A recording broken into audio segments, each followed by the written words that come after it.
राम मंदिर का जो मसला है वो कई बार हमारे सामने आता है कि हिंदू मुस्लिम विवाद के रूप में। लेकिन मैं आपको बताना चाहता हूं कि ये हिंदू मुस्लिम विवाद खास करके स्वातंत्र्योत्तर काल में नहीं रहा, उससे पहले जरूर रहा। हालांकि बाबर के बारे में हो या फिर औरंगजेब के बारे में हो तो जरूर उस दौरान का उस प्रकार का विवाद था। लेकिन जैसे ही हमें इंडिपेंडेंस प्राप्त हुआ उसके बाद में जो विवाद हुआ है वो ज्यादा तौर पे जो हमारे देश के वामपंथी है, लेफ्टिस्ट है, उन्होंने भड़काया हुआ विवाद है, बाकी कुछ नहीं। अब आप कहेंगे कि आपके पास इसके क्या सबूत है, क्या प्रमाण है, तो मैं इसके कुछ एक प्रूफ, कुछ एक एविडेंसेस आपके सामने रखना चाहता हूं। और वो भी ऐसे एविडेंसेस है जो कोर्ट ऑफ लॉ के सामने रखे गए थे। और इतना ही नहीं बल्कि प्रयागराज का जो उच्च कोर्ट है, न्यायालय जो है, उन्होंने अपना जो निकाल पत्र दिया था उसका बहुत ही बड़ा निकाल पत्र है, तकरीबन 5000 पन्नों का वो निकाल पत्र है। उसमें इन सभी का उल्लेख किया गया है। जो हमारी किताब है, मेरी और मेरे पिताजी ने संयुक्त रूप से लिखी है, राम मंदिरच का नाम से मराठी किताब है, तो उसमें पूरा डिटेल में आया हुआ है।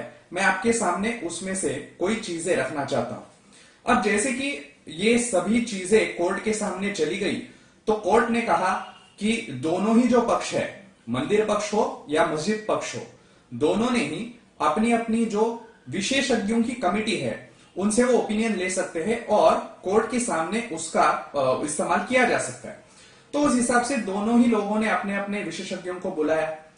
अब जो मस्जिद कमिटी थी उन्होंने क्या किया कि ये जितने भी वामपंथी अपने यहाँ पे है, हमें पता है, जो ये अलीगढ़ मुस्लिम यूनिवर्सिटी के लोग हो या जेएनयू के लोग हैं, आजकल जिन्हें हम टुकड़े टुकड़े गैंग के नाम से भी जानते हैं क्योंकि उनकी करतूतें ही उस प्रकार की है, उन सभी लोगों ने कोर्ट के सामने जो बयान दिए उसके बाद में कोर्ट ने उनके ऊपर इस प्रकार की टिप्पणियां की है कि कोर्ट ने कहा कि एक तो ये सभी जो इनमें से कई सारे बयान जो है वो अच्छी तरह से उसके ऊपर यकीन भी नहीं किया जा सकता। कितने सारे बयान ऐसे भी है कि जो पूरा का पूरा अभ्यास न करते ही सामने रखे हैं। और इतना ही नहीं, मैं आपको उदाहरण के लिए कुछ एक चीजें बताना चाहता हूं। ये कौन लोग थे ध्यान से देखिए। जैसे कि रोमिला थापर है, जैसे कि इरफान हबीब है। जो इरफान हबीब बार बार टीवी पे आके भी इस बारे में बोलते चले गए कि मुझे ये अच्छी तरह से पता है कि वहां पे मंदिर था ही नहीं, मस्जिद ही थी, फलाना डिमका। इन सभी लोगों ने कोर्ट के सामने किस तरीके से अपनी पेशकश की, आपको एक छोटा सा उदाहरण देता हूं। अब इनमें एक व्यक्ति है जिनका नाम है सुवीरा जायसवाल। ये मैडम जो है वो जेएनयू की मैडम है और उन्होंने पीएचडी करी है। तो एक एक्सपर्ट के रूप में जब कोर्ट के सामने उन्हें बुलाया गया तो कोर्ट के सामने उन्होंने क्या क्या कहा, तो सबसे पहले मैडम जी कहती है कि मेरा बाबरी मस्जिद के बारे में बहुत ज्यादा कुछ अभ्यास नहीं है, तो उसकी वजह से मैं कंफर्म आपके लिए ये नहीं बता सकती कि उससे पहले, माने मस्जिद से पहले वहां पे कुछ मंदिर वगैरह था या नहीं, मुझे पता नहीं। अब उसके बाद में वो बयान देती है कि मुझे ऐसा लगता है, अब ध्यान में सुनिए, मुझे ऐसे लगता है कि, माने आपके पास कुछ एविडेंसेस है क्या, कुछ आर्कियोलॉजिकल सर्वे आपने करा है क्या, इसमें से कोई भी बात नहीं है। केवल ये मोहतरमा बता रही है कि मुझे ऐसे लगता है कि विवादित ढांचे के बारे में जो कुछ भी स्टडी किया गया है वो देखते हुए शायद उसके पहले वहां पे कोई भी मंदिर था नहीं। अब ये आपको कैसे पता चला, आपने किस प्रकार से अभ्यास किए थे, तो वहां पे वे आगे जाके फिर से कहती है कि अगर सच बताया जाए तो बाबरी के संबंधित मेरा वैसे तो कोई परिपूर्ण अभ्यास नहीं है, वैसे तो कोई संशोधन नहीं है, लेकिन वर्तमान पत्रों में जो अन्य अन्य इसके जो वृत्त दिखाई दिए उस न्यूज के ऊपर मैंने अपना एक मत बनाया हुआ है और वो मैं कोर्ट के सामने रख रही हूं। आप सोचिए, एक एक्सपर्ट को जब कोर्ट में बुलाया जाता है कि उन्होंने किस प्रकार से स्टडी किया था, उसके कुछ प्रमाण उनके पास है क्या, कुछ एक एविडेंसेस है क्या। हमें पता है एविडेंसेस के बिना वहां पे कुछ बात टिक भी नहीं सकेगी, लेकिन फिर भी ये मैडम कहती है कि जो न्यूज़पेपर में छपा हुआ था उसके ऊपर से मैंने अपना मत बना लिया और मैं एक्सपर्ट के रूप से आपके सामने आई। कई सारे ऐसे लोग हैं जैसे कि सूरज भान हो, आरसी ठाकरन हो, ऐसे कई सारे लोगों ने कोर्ट के सामने इसी प्रकार की बयानबाजी की और बड़े ही बड़े पैमाने पे कोर्ट का जो समय था जाया किया। इसमें से एक सदग्रस्त जो है उनका नाम है डी मंडल। अब ये डी मंडल जो है वो प्रयागराज यूनिवर्सिटी में वार्षिक निवृत्त प्राध्यापक है। इन्होंने तो कोर्ट के सामने कहा कि मैं अयोध्या में कभी गया ही नहीं हूं, मुझे अयोध्या के इतिहास का विशेष ज्ञान भी नहीं है, मुझे केवल इतना पता है कि बाबर नाम का कोई शासक था जो 16वीं सदी में अपने आप पे अपने देश में राज करता था। और बाद में आके जाके फिर से बोलते हैं कि मुझे ऐसे अच्छी तरह से पता नहीं कि वहां पे जो यज्ञशाला की वेदी जो मिली थी तो वो यज्ञशाला की ही थी कि नहीं, ये हमें पता नहीं। मंडल साहब ने किताब लिखी है जिसका नाम है अयोध्या आर्कियोलॉजी आफ्टर डिमोलिशन। इस किताब में कुछ एक ड्राइंग्स उन्होंने दिए हैं और वो ड्राइंग्स किस हिसाब से दिए, क्या प्रमाण थे उसके, तो उसके ऊपर उन्होंने कहा कि ये मैंने काल्पनिक तौर पे रखे हैं।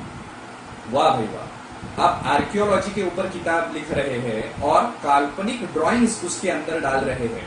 मेरे ख्याल से केवल वामपंथी कर सकते हैं, मनगढ़ंत कहानियां लिखने में उनका हाथ हम में से कोई नहीं पकड़ सकता। तो ये बात तो आपको पता चलेगी तुरंत कि किस प्रकार के इन लोगों ने एविडेंसेस सो कॉल्ड सामने रखे कोर्ट के। अब ये सभी चीजें रखते हुए कौन सी बातें सामने आई, तो इन लोगों ने कहा, वामपंथियों ने जो मुद्दे रखे कोर्ट के सामने उसमें से एक मुद्दा था कि राम नाम का कोई असल में व्यक्ति था ही नहीं, राम ये काल्पनिक पात्र है और केवल आस्था का विषय है। हम जब साहित्य में पढ़ते हैं तो हमें दिखाई देता है कि 13वीं सदी के बाद में ही राम का नाम हमें मालूम पड़ता है। अब ये सब चीजें तो कल की परसों की नहीं है, आज भी यही चीजें चालू है। मुझे लगता है 2 दिन पहले भी कांग्रेसी एक सांसद है, उन्होंने यही बात दोहराई थी कि राम किस तरह से काल्पनिक है। देखिए, हमें खुद को तो पढ़ना है नहीं और इसीलिए सिर्फ झूठ बोलना है, झूठ पे झूठ बोलते जाना है। हम लोग अगर साहित्य का थोड़ा सा भी अभ्यास करें तो हमें पता चलता है कि 2री सदी में महाविभाष नाम का एक बहुत ही बड़ा ग्रंथ लिखा गया। उसके बाद में 4ठी शती में जो लिखा गया है वो कौटिल्य अर्थशास्त्र है। इन सभी ग्रंथों में रामायण एवं राम का बड़े ही स्पष्ट तरीके से उल्लेख किया गया है। ये होने के बावजूद भी ये सभी लोग इन बातों को नकार रहे हैं। इतना ही नहीं, 4ठी शती से लेकर 13वीं शती तक कई सारे जो विदेशी पर्यटक थे हमारे देश में आए थे, उन्होंने भी अपना डॉक्यूमेंटेशन करते वक्त राम जी के बारे में या रामायण के बारे में बहुत सारी चीजें लिखी हुई है। अब ये सभी चीजें लिखते लिखते ये लोग कहाँ तक पहुंचे कि अयोध्या जो आजकल हम उत्तर प्रदेश में बोलते हैं वो अयोध्या है ही नहीं, दरअसल अयोध्या कहीं पे मुल्तान में पाकिस्तान में है। अब ये सब मैं जब पढ़ता हूँ तो मुझे वो एक नेपाल के पंतप्रधान जो है उनका भी एक स्टेटमेंट अभी याद आता है, जो बोल रहे थे कि काठमांडू के ही प्रभु रामचंद्र जी थे। तो ठीक है, एक कह रहे हैं कि काठमांडू के थे, दूसरे कह रहे हैं मुल्तान के थे। हम लोगों का कहना है वहीं पे भी मंदिर बना देंगे, उसमें कौन सा हर्ज है भाई। अच्छा, ये सभी चीजें करते करते इन लोगों ने किया क्या कि जो मूल जो मुद्दा था, जो फोकस था, फैक्ट्स एंड फिगर से हटा लिया और जानबूझ के यहाँ पे कहीं ना कहीं कम्युनलिज्म का बीच में झंडा लहराते हुए ये लोग दिखाई दिए। कुछ भी करके देश में शांति प्रस्थापित न हो, इसके बारे में वामपंथी हमेशा एक्टिव रहते हैं, हमें पता है। और इसीलिए ये हिंदू मुस्लिम का एंगल जोरदार तरीके से दिया गया। वो तो अच्छी बात है, हमारा नसीब अच्छा है कि के मोहम्मद जी सर जैसे जो लोग थे वो उस बारे में डटे रहे और कई सारे एविडेंसेस हमारे सामने उन्होंने लाए। ये सभी एविडेंसेस जब सामने आए, तकरीबन 1989 से 2019 तक हमें राह देखनी पड़ी इन सभी बारे में, जो कि कोर्ट में जो बैटल चल रहा था उसके लिए। और बाद में जब कोर्ट ने बहुत ही स्पष्ट वर्डिक्ट दिया और वह राम मंदिर ही प्रस्थापित होगा, ये सामने बात आई, तब इन लोगों की दूसरी ही बात चालू हुई। उन्होंने कहना चालू कर दिया, लेकिन ये सभी तो चीजें ठीक है, वहां पे अस्पताल बनना चाहिए, मंदिर क्यों बनेगा।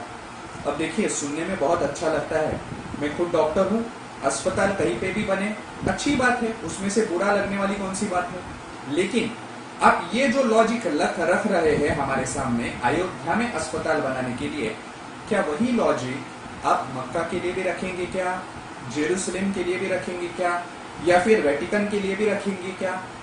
तो फिर मुस्लिमों की, ख्रिस्तियों की, यहूदियों की वहां पे जहां पे श्रद्धा है, परमोच्च स्थान उनके प्रार्थना के है, वहां पे आपको उनके प्रार्थना स्थल ही चाहिए, लेकिन जब हिंदुओं की बात होती है तो आपको अयोध्या में अस्पताल चाहिए होता है। ऐसा कैसे चलेगा भाई?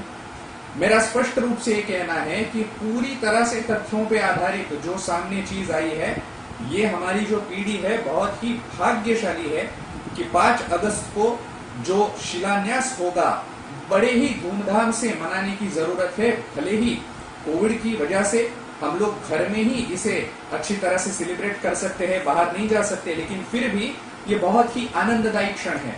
केवल यही नहीं, जो हम लोग कहते आ रहे थे सदियों से, एक बार नहीं 100 बार नहीं, हर बार यही दोहराएंगे, जहां प्रभु का जन्म हुआ था मंदिर वही बनाएंगे।